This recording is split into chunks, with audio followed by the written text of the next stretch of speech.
మీ diesel engine కి అస్సలైన dum echo blue. తమిళ రాజకీయాల్లో ట్విస్టుల మీద ట్విస్టులు నడుస్తున్నాయి. అన్నామలై బీజేపీకి రాజీనామా చేస్తారంటూ గత 3-4 రోజులుగా ప్రచారం జరిగింది. ఆయన ఢిల్లీ టూర్ కూడా జరిగింది. అబ్బాయి లేదు ఆయన ఎలాంటి రాజీనామా చేయట్లేదంటూ బీజేపీ తమిళనాడు శాఖ ప్రకటించింది. ఇది జరిగిన కొన్ని గంటల్లోనే అన్నామలై రాజీనామాని ఆమోదిస్తున్నట్టుగా బీజేపీ అధిష్టాన వర్గం ఒక లేఖను రిలీజ్ చేసింది. ఏం జరుగుతుంది తమిళనాట? ఇప్పుడు అన్నామలై కొత్త పార్టీ పెడితే జనాదరణ సాధ్యమా? విశ్లేషించే ప్రయత్నం చేద్దాం. మనతో పాటు సీనియర్ జర్నలిస్ట్ శ్రీనివాస్ రెడ్డి గారు ఉన్నారు. శ్రీనివాస్ రెడ్డి గారు నమస్తే. నమస్తే. అన్నామలై బీజేపీకి తమిళనాట ఒక ఊపు తీసుకొచ్చినటువంటి నాయకుడు అని అనుకున్నారు. కానీ ఎలక్షన్స్ టైంలో పాప ఆయనకి నో స్పేస్, ఎక్కడ కూడా ఆయనకు అవకాశం ఇవ్వలేదు. ఇప్పుడు పూర్తిగా పార్టీనే వదిలేసి వెళ్ళిపోతున్నారు. ఆర్ఎస్ఎస్ ఒప్పుకోలేదు, అధిష్టానం ఒప్పుకోలేదు. ఈ చర్చలన్నీ నిన్నటి వరకు నడిచినాయి. ఫైనల్గా ఒక లెటర్ రిలీజ్ చేశారు అన్నామలై రాజీనామాని ఆమోదిస్తూ. ఏం జరగబోతుంది తమిళనాట? డెఫినెట్లీ మీరు అన్నట్టు అన్నామలై అనేది, అతని నాయకత్వం అనేది తమిళనాడులో బీజేపీకి రిమోట్ ఏరియాల వరకు కూడా ఒక మెసేజ్ ఇవ్వగలిగింది. ఆ పార్టీ గురించి ప్రజల్లో కొంత పాపులారిటీ పెరిగిన మాట వాస్తవం. అది ఆయన 2022 నుంచి 25 వరకు అధ్యక్షుడిగా పనిచేసింది. అతని హయాంలోనే ఒంటరిగా పార్లమెంట్ ఎన్నికల్లో పోటీ చేసింది బీజేపీ తమిళనాడులో ఒంటరిగా. దాంతో సరే సీట్లు గెలవకున్నా కానీ 2.5% ఓట్లున్న బీజేపీ ఎకాఎకిన 11.5%కి ఓట్ల శాతం మాత్రం పెరిగింది పోయిన లోక్సభ ఎన్నికలు. అంటే ఎంతో కొంత మాస్ పాపులారిటీ అన్నామలైకి తమిళనాడులో వచ్చిందనేది వాస్తవం. బీజేపీకి తమిళనాడులో స్పేస్ దొరకడం చాలా కష్టమవుతూ దశాబ్దాల కాలం గడిచింది. అది మనందరికి తెలిసిన విషయం. కానీ దానికి ఎంతో కొంత స్పేస్ ని మాత్రం తమిళనాడులో క్రియేట్ చేయగలిగింది అన్నామలై మాత్రం. ఎందుకంటే ఆయన రిటైర్ ఐపీఎస్ గా కర్ణాటకలో రిటైర్మెంట్ తీసుకొని పొలిటికల్ గా బీజేపీలో జాయిన్ అయిన పరిస్థితి.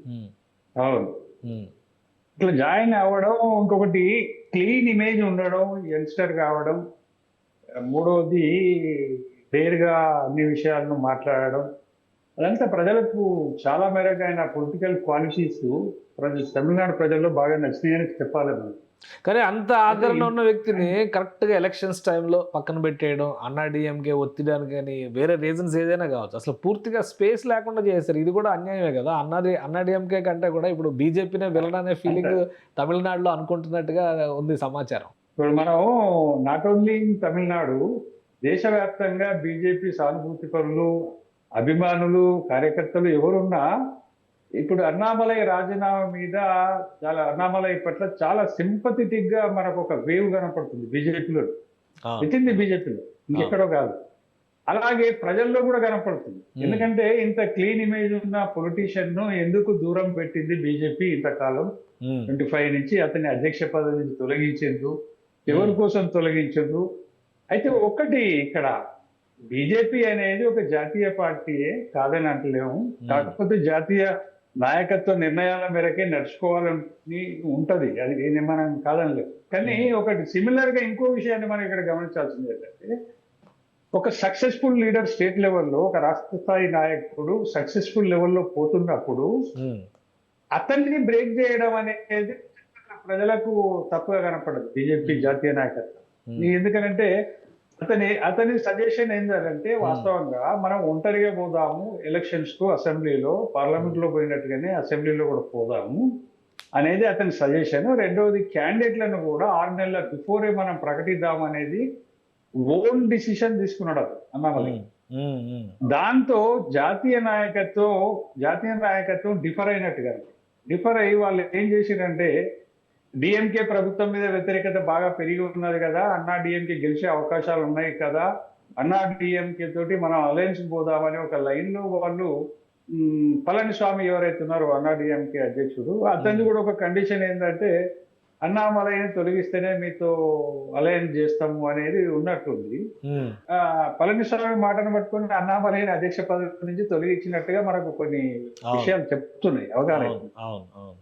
అయితే అంటే ఒకటి తెలంగాణ రాజకీయాల్లో మనం చూసాం. గతంలో బండి సంజయ్ మంచి జోష్లో బీజేపీని రైజ్ చేస్తున్న టైంలో ఆయన అధ్యక్ష పీఠం నుంచి తప్పించారు.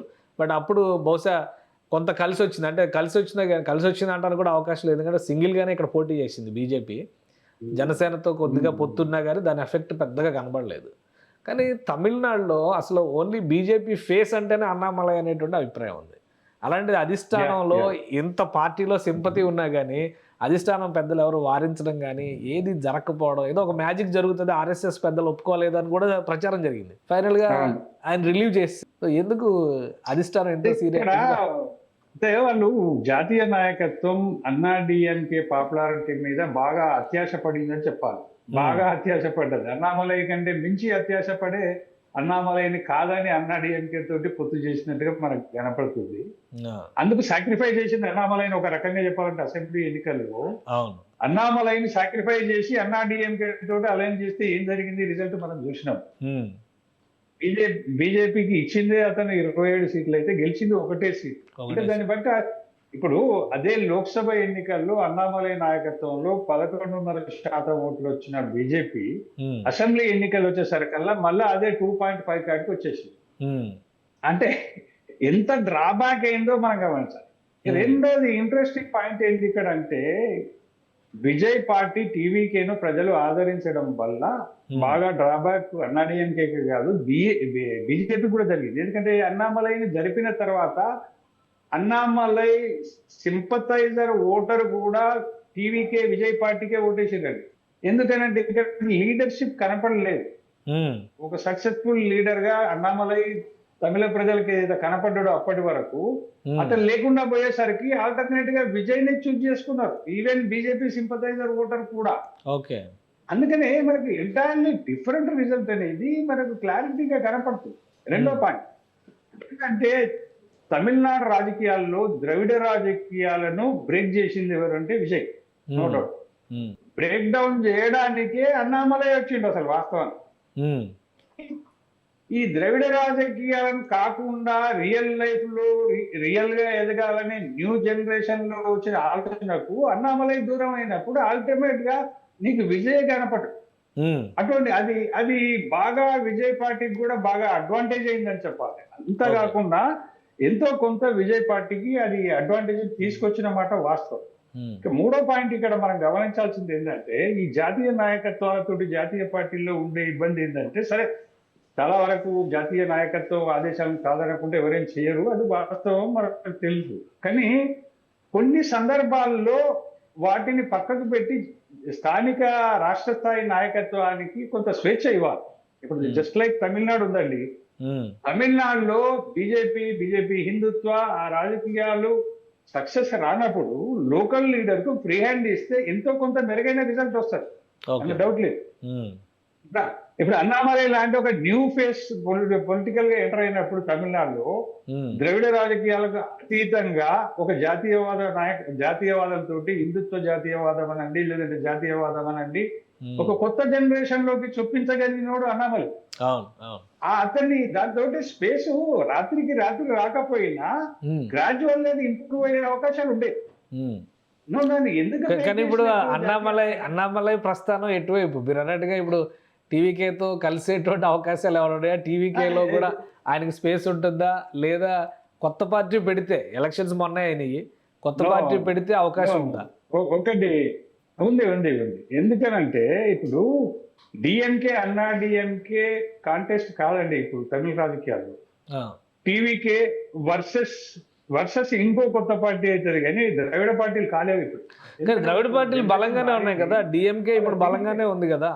బలంగానే ఉన్నాయి, నో డౌట్. ఆఫ్టర్ 5 years చూడండి మీరు పరిస్థితి ఎట్లుంటుందంటే ఇప్పుడు టీవీకేకు ఆల్టర్నేట్ ఇంకో పార్టీని చూస్తారు కానీ టీవీకేకు ఆల్టర్నేట్ గా మళ్ళీ డిఎంకేనో అన్నాడీఎంకేనో చూజ్ చేసుకునే అవకాశాలు చాలా తగ్గిపోయినాయి. ఒకప్పుడు ఉన్నాయి, మొన్నటి వరకు నడిచినాయి వాస్తవం. అది కరుణానిధి తోటి అంతమైపోయిందని చెప్పాలి. దాని తర్వాతనే మీకు పొలిటికల్ స్పేస్ ఏర్పడేది కదండి.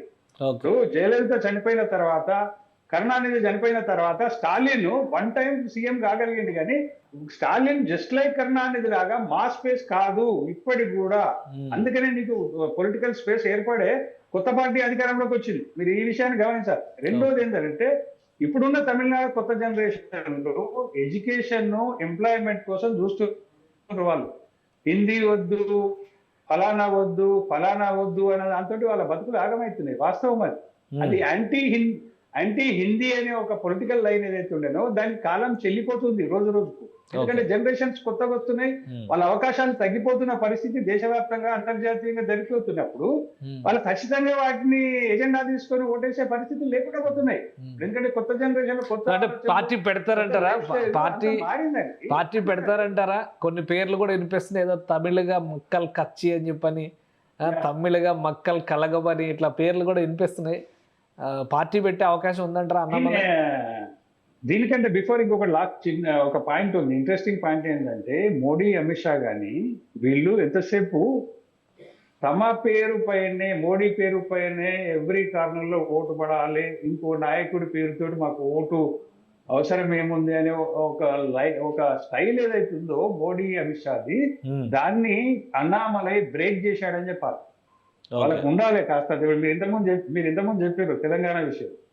ఎవరైనా చేస్తారండి? ఎంత గుడ్డి రాజకీయ నాయకుడు అయినా, ఎంత జాతీయ నాయకుడు మోడీ అయినా, అమిత్ షా అయినా, ఒక రాష్ట్రంలో ఒక రాష్ట్ర స్థాయి నాయకుడు ఎదిగి పాపులారిటీ క్రియేట్ అయినప్పుడు ప్రోత్సహించాలి తప్ప అతన్ని పక్కకు పెట్టేసి అనామకులను తీసుకొచ్చి అధ్యక్షులను చేసే తరీకా పద్ధతి ఏదైతే ఉందో అది తెలంగాణలో మనం చూసినాం, తమిళనాడులో కూడా మనం చూసినాం. ఏంది వాళ్ళ పద్ధతి అర్థం కాదు.